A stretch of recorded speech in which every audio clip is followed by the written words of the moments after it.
Election Commissioner Professor Ratnaji Vahul has been mired in a storm of controversy lately, with various allegations being levelled at him.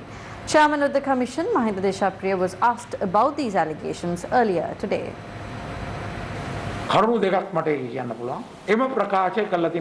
I can say two things. He has made this statement in Tamil. Unfortunately, I do not understand Tamil. Therefore, I need a translation done by a sworn translator to understand it. The second point is, I cannot make any statement without understanding what he meant. And for that, I should discuss this with him. If I fail to do this, then I am being unfair to him and to the people who expect an answer from me. I got to know about this today. Therefore, we didn't have time to make a statement. Even if I do make a statement, it is important to discuss the matter, as I believe that any problem can be resolved after a sit-down discussion. Through criticism, problems do not get resolved, but get complicated. I always prefer discussions and consensus. Therefore, we will have a discussion and see what happens.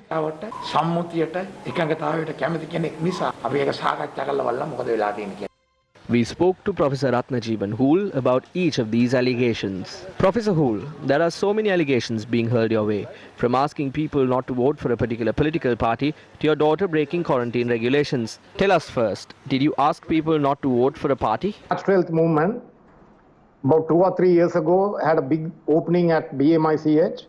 All commission members were in attendance, and we endorsed their principle. Do not vote for bad people. Do not vote for people who have liquor shops. Do not vote for all these people who use violence.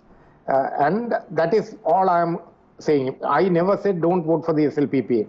I am too experienced to say something like that. What I said is don't vote for people who cheat you. Don't vote for people who give you misinformation.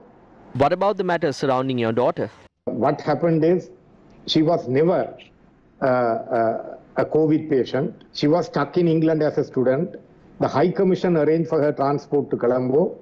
And as soon as she came, the army took her to Jetwing Blue Hotel, where she spent 2 weeks, for which she had to fork out 175,000 rupees. Right? And after spending so much money, it is being claimed that she never went through quarantine. Whereas there is a certificate signed by both Mr. Lieutenant General De Silva and Dr. Jasinger, saying, if you read the last 3 lines of the certificate, saying that she has completed the procedures for quarantine. Completed, right? And I gave the commission chairman a copy of the letter. It's not something that I hid because there was no reason to hide that. And these people at the commission got very hysterical. And they said that I had come without quarantine. And I had to run back to Jaffna because I was told to go into 2 weeks of quarantine. And where do I go for 2 weeks of quarantine in Colombo? With children and so on. So I took off. And the number plate of my car was given to all the army checkpoints. Amidst all of these controversies, why hold on to this position? The whole Sri Lankan electoral system is based on doing favors to each other, not punishing anyone, not taking any complaint seriously, but to, even when you are adversaries, the culture is to pat each other on the back and maybe make some formal things to show that you are serious about your job, and then nothing happens. So that is something that would, in my view, if I step down from the commission, that would die. That will not happen, and so long as I'm on the commission, I will keep pushing for complaints to be taken seriously, complaints to be acted on. So I cannot just run away. I have to wait at least until I am pushed out of the commission in some way. I need to do my job.